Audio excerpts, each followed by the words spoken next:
코로나19 경기부양책 협상을 대선 뒤로 미루겠다고 발표했던 트럼프 대통령이 오늘 민주당과 경기부양책 협상을 재개했다고 밝혔습니다. 지난주 신규 실업수당 청구 건수는 84만 건으로 전주와 비슷했습니다. 4분기에 접어들면서 일자리 회복이 느려지고 있다는 평가가 나옵니다. 어제 마이크 펜스 부통령과 카멀라 해리스 민주당 부통령 후보가 TV 공개 토론에서 맞대결을 펼쳤습니다. 코로나19와 대법관 인선에 관련해서 격돌이 이어졌습니다. 대선 후보들의 두 번째 TV 토론은 오는 15일 비대면 화상 토론 형식으로 결정됐습니다. 하지만 트럼프 대통령은 비대면 방식으로 진행되는 토론에는 참여하지 않겠다면서 강력히 반발했습니다. 제약사 리제네론이 트럼프 대통령에게 사용된 코로나19 항체 치료제에 대해 FDA에 긴급 사용 승인을 신청했습니다. 이상은 이 시각 주요 뉴스입니다.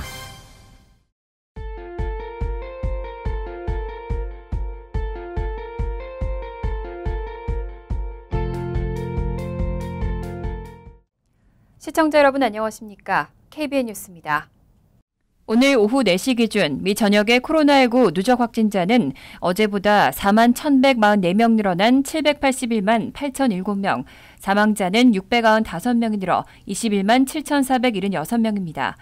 이 가운데 뉴욕의 확진자는 1,618명이 늘어 50만 4,908명, 사망자는 7명이 늘어 33만 360명, 뉴저지의 확진자는 1,002명이 늘어나 21만 4,771명, 사망자는 10명이 늘어 16,283명으로 집계됐습니다. 첫 번째 소식입니다.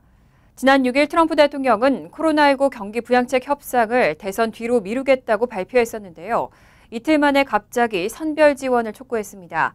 특히 미국인들에게 현금 1,200달러를 다시 지급해야 한다면서 오늘 민주당과 경기 부양책에 관해 협상을 재개했다고 밝혔습니다. 트럼프 대통령은 오늘 민주당과 경기 부양책 협상을 재개했다면서 생산적인 대화를 하고 있다고 말했습니다. 지난 6일 협상팀의 부양책 협상을 대선 이후까지 중단하라고 지시한 지 이틀 만입니다.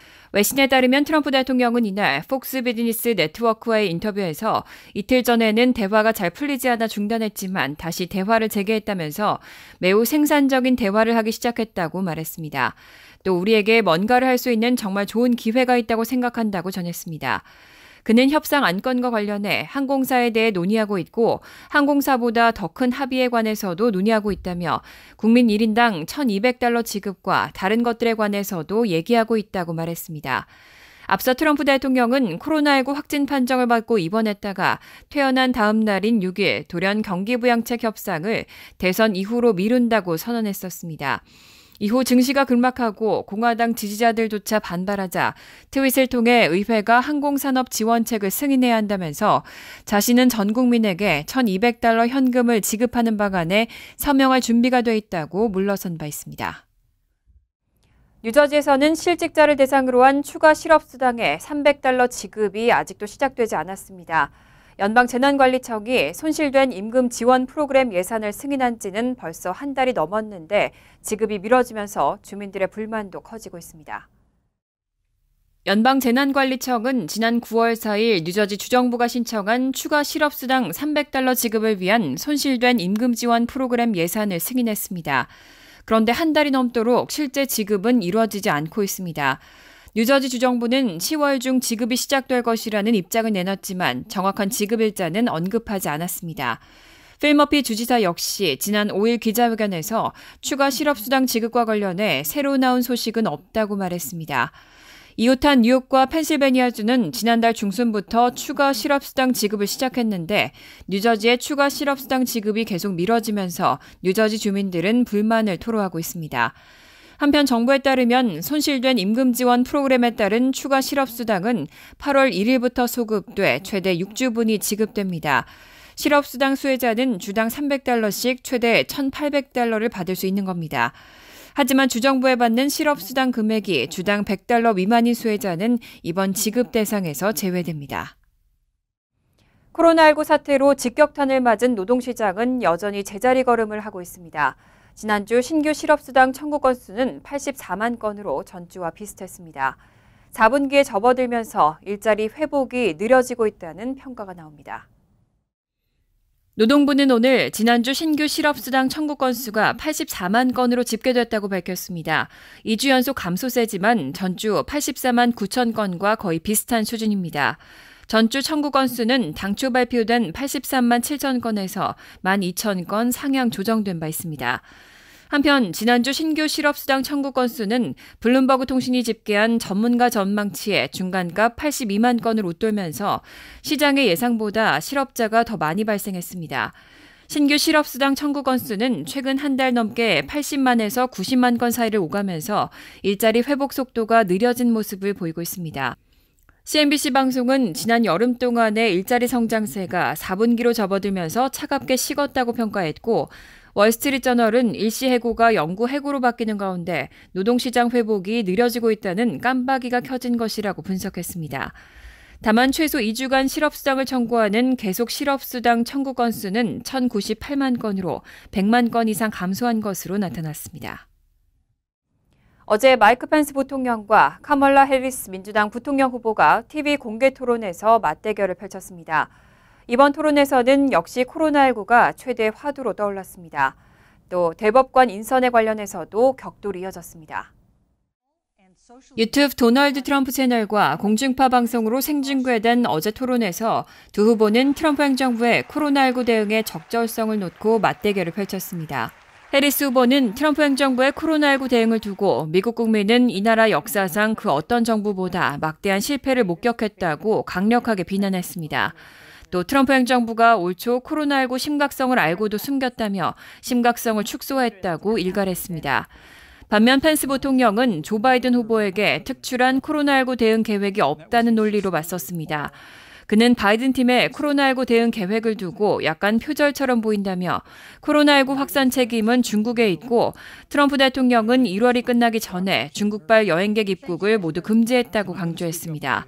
한편 향후 연방 대법원 이념 구성 문제에 관해서도 격돌이 이어졌습니다.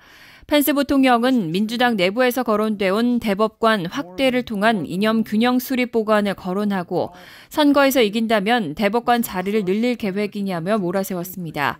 또 기존 경기 규칙에 따라 이길 수 없다면 규칙을 바꾸겠다니 너무 전형적이지 않냐고 따지며 거듭 답변을 요구했습니다. 이에 해리스 후보는 즉답을 피하며 바이든 후보와 자신의 입장은 분명하다며 미국 국민은 지금 대선 투표에 나섰고 누가 대법관이 되어야 하는지는 그들이 선택해야 한다고 답했습니다. 이날 토론이 끝나자 트럼프 대통령은 트위터를 통해 마이크 펜스가 크게 이겼다고 주장했고 바이든 후보는 해리스 후보를 태그한 뒤 당신은 오늘 밤 우리 모두를 자랑스럽게 했다고 평가했습니다. 한편 대선 후보들의 두 번째 TV 토론은 오는 15일 비대면 화상 토론 형식으로 결정됐습니다. 그런데 불과 며칠 전 코로나19 바이러스로 치료를 받고 퇴원한 트럼프 대통령은 비대면 방식으로 진행되는 토론에는 참여하지 않겠다면서 강력히 반발했습니다. 대면 방식을 주장하고 있습니다. 오늘 대선토론위원회는 두 번째 대선 토론에 참여하는 모든 당사자의 건강과 안전을 위해 오늘 15일로 예정된 토론을 비대면 방식으로 진행하기로 했다고 밝혔습니다. 이에 따라 두 번째 TV 토론에서 사회자는 플로리다주 마이애미의 스튜디오에서 토론을 주재하고 두 후보는 각자 다른 곳에서 생중계 카메라를 통해 토론에 참여할 것으로 보입니다. 하지만 트럼프 대통령은 이번 결정과 관련해 비대면 방식의 토론에는 참여하지 않겠다고 밝힌 것으로 알려졌습니다.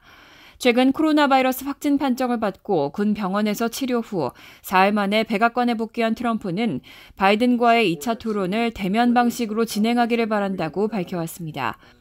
하지만 바이든 후보 측은 트럼프 대통령이 코로나19에서 완치되지 않는 이상 토론은 비대면 방식으로 이뤄져야 한다는 입장입니다.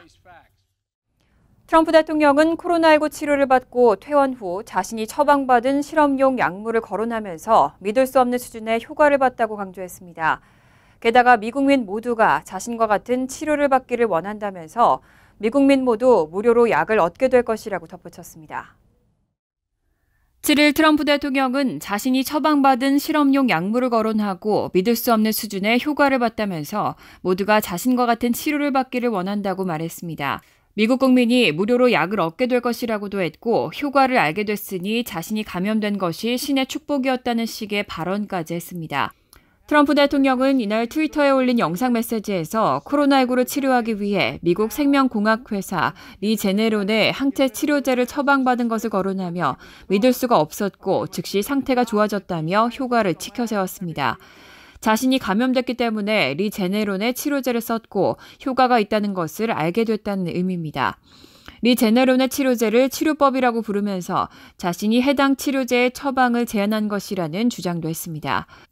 트럼프 대통령은 우리는 대단한 백신을 아주 빨리 갖게 될 것이고 대선 전에 갖게 돼야 한다고 보지만 솔직히 정치가 끼어들고 있다며 그들은 게임을 하고 싶어하는 것이고 대선 직후에는 나올 것이라고 강조했습니다. 제약사 리제네론이 트럼프 대통령에게 사용된 코로나19 항체 치료제에 대해 FDA에 긴급 사용 승인을 신청했습니다. 리제네론의 항체 치료제는 아직 대규모 3상 임상 단계를 받고 있습니다. 제약회사 일라이릴리도 자체 개발한 항체 치료제에 대해 긴급 사용 승인을 신청했습니다. 제약사 리제네론은 어제 홈페이지 성명을 통해 규제 당국과의 논의를 거치고 개발 중인 항체 칵테일 치료제에 대한 긴급 사용 승인을 식품의약국에 신청했다고 밝혔습니다. 사측의 성명에서 해당 항체 칵테일 치료제는 2가지 단일 클론 항체의 조합으로 코로나19를 일으키는 바이러스 감염을 차단하기 위해 만들어졌다고 밝혔습니다. 항체 치료제는 바이러스 침투에 대항해 인체 면역 체계가 만들어내는 단백질인 항체를 이용한 약물입니다. 리제네론의 항체 치료제는 아직 대규모 3상 임상 단계를 밟고 있는데 현재 이를 투약받으려면 FDA로부터 중증 응급 사례에 한해 미승인 약을 제공하는 동정적 사육을 트럼프 대통령처럼 승인받아야 합니다. 한편 제약회사 일라이릴리도 식품의약국에 코로나19 치료제의 긴급 사용 승인을 신청했습니다. 일라이릴리가 개발한 항체 치료제는 코로나19 감염 초기 환자와 증세가 심하지 않은 환자들에게 효과가 있는 것으로 알려졌습니다. 이 치료제는 렘데시비르처럼 회복한 환자의 혈액에서 추출한 혈장으로 제조됐습니다. 일라이릴리는 긴급 사용 승인을 받을 경우 이번 달에 10만 회, 올해 안에 100만 회 투약 분량의 치료제를 제조할 수 있다고 밝혔습니다. 미국 전체 절반에 달하는 25개 주에서 코로나19 환자가 다시 증가세를 보이고 있습니다. 특히 지난 5일 4개 주에서는 하루 신규 환자가 2,000명을 넘었습니다. 적지 않은 주지사와 시장 등 지도자들은 다시 규제를 강화하고 있습니다. 7일 CNN 방송은 켄터키와 뉴욕주 등 25개 주에서 최근 일주일간의 하루 평균 신규 코로나19 환자가 그 전주보다 증가한 것으로 집계됐다고 보도했습니다. 반면 신규 환자가 감소한 곳은 하와이, 아이오와, 사우스캐롤라이나주 등 3곳에 그쳤습니다. 특히 아칸스와 몬태나주는 최근 하루 신규 환자가 코로나19 사태 후 최고치를 기록했습니다. 또 지난 5일의 경우는 캘리포니아와 텍사스, 노스캐롤라이나와 테네시주 등 4개 주에서 신규 환자가 2,000명을 넘었고 12개 주에서는 1,000명이 넘는 신규 환자가 발생했습니다. 앤서니 파우치 국립알레르기 전염병 연구소 소장은 가을, 겨울로 접어들며 일부 지역에서 환자 수가 상승하고 있다며 이는 결국 더 많은 감염뿐 아니라 더 많은 입원과 지역사회 전파, 사망으로 이어질 것이라고 경고했습니다. 이에 주지사와 시장 등 지도자들은 코로나19 확산 억제를 위해 다시 규제 강화에 나섰습니다. 위스콘신주는 6일 비상명령을 내리고 방 건물 수용 정원의 25% 이하로 대중모임의 규모를 제한했습니다. 켄터키주에서는 당국자들에게 마스크 미착용 단속을 강화하라는 주문을 내렸고 앤드류 쿠오모 뉴욕 주지사는 일부 감염이 심한 지역의 학교와 필수 사업장, 점포에 폐쇄 명령을 내렸습니다. 비무장 흑인 조지 플로이드를 무리하게 진압하다가 사망하게 한 백인 전직 경찰관 데릭 쇼빈이 어제 보석금 $100만 내고 석방됐습니다. 쇼빈의 다음 법정 기일은 2021년 3월 8일입니다. 7일 AP통신과 CNN 등 언론은 비무장 흑인 조지 플로이드를 무리하게 진압하다 사망하게 한 전직 경찰관 데릭 쇼빈이 이날 오전 11시 30분께 구금 중이던 미네소타주 오크파크 하이츠 교도소에서 석방됐다고 보도했습니다. AP통신은 법원 문서를 인용해 쇼빈이 보석금으로 $100만 냈다고 전했습니다. 쇼비는 지난 5월 25일 미네소타 미니애폴리스에서 비무장 흑인 플로이드를 체포하는 과정에서 무릎으로 8분 이상 목을 누르고 결국 숨지게 한 혐의로 2급 살인과 3급 살인, 과실치사 등의 혐의로 구속 기소된 바 있습니다. 앞서 헤너핀 카운티 법원은 쇼빈의 보석금을 최대 125만 달러로 책정했는데 무조건 보석 시 보석금은 125만 달러, 조건부 보석 시 보석금은 100만 달러입니다. 조건부 보석 시 쇼빈은 모든 법정 기일에 출두해야 하고 법집행 분야 또는 보안 분야에서 일하거나 총기를 소지할 수 없습니다. 또 플로이드의 유족과 어떠한 형태의 직간접 접촉도 허용되지 않습니다. 쇼빈의 다음 법정 기일은 오는 2021년 3월 8일입니다. 한편 미네소타주 법률에 따르면 보석금 대납업체는 수감자에게 보석금의 최대 10%를 청구할 수 있고 쇼빈의 경우는 10만 달러를 내야 합니다. 쇼빈과 함께 플로이드를 살해한 혐의로 기소된 전직 경찰관 3명은 앞서 보석금 75만 달러를 내고 석방됐습니다.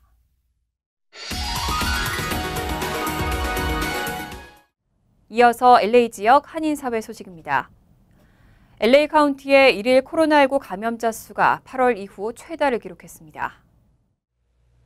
LA 카운티에서 실내 쇼핑몰의 영업이 허용된 오늘 6주 만에 카운티의 일일 확진자 수가 가장 많은 것으로 보고됐습니다.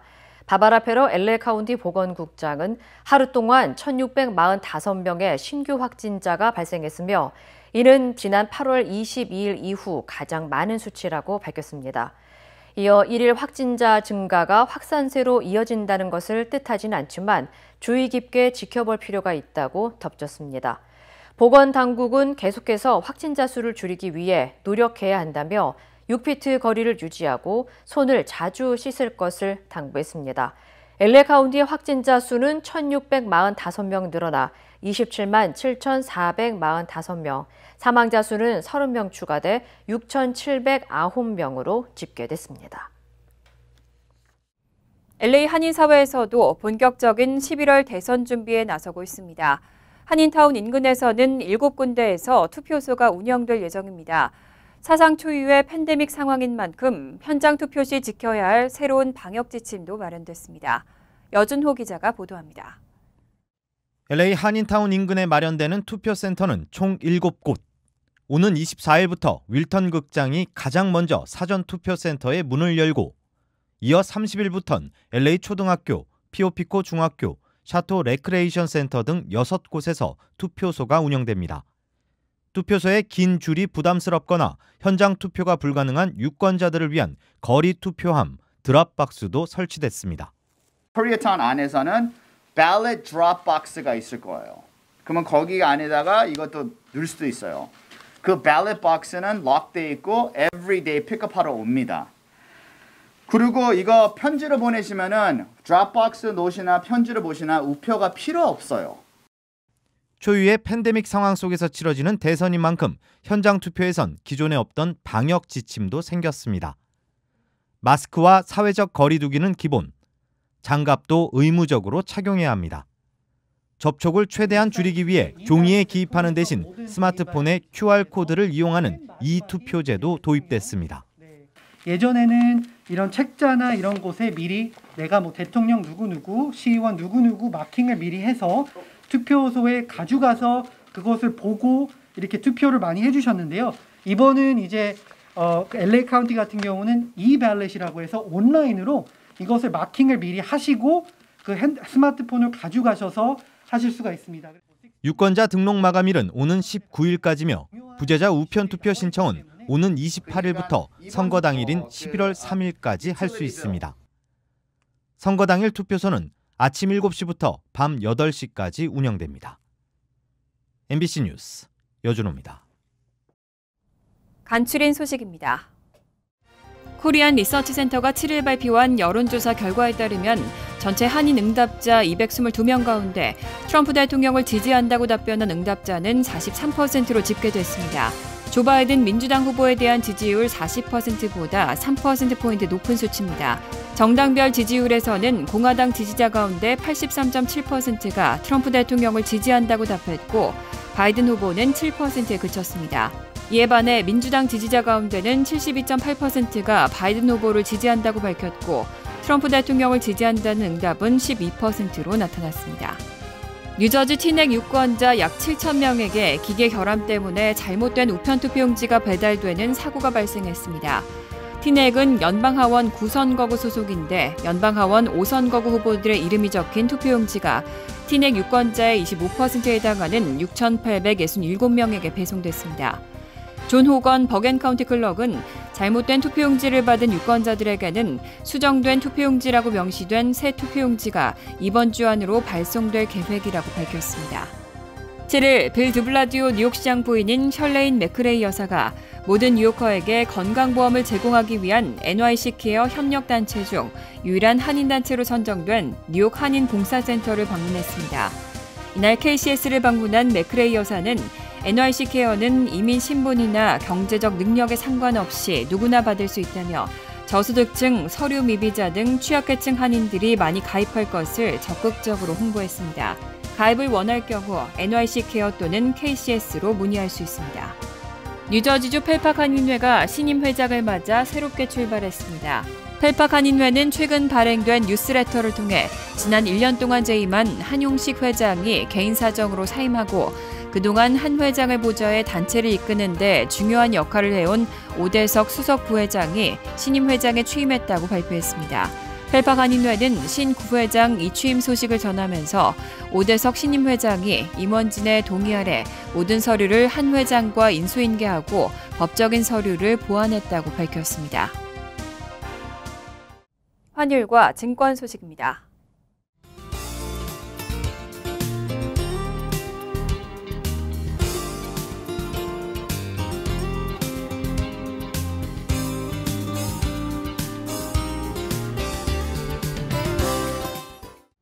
이어서 날씨입니다. 금요일은 화창하겠습니다. 낮 최고 기온은 68도, 섭씨 20도, 밤 최저 기온은 59도, 섭씨 15도로 예상됩니다. 토요일은 가끔 구름만 끼고 대체로 화창하겠습니다. 일요일은 하루 종일 때때로 비가 내리겠습니다. 이상으로 KBN 뉴스를 마칩니다.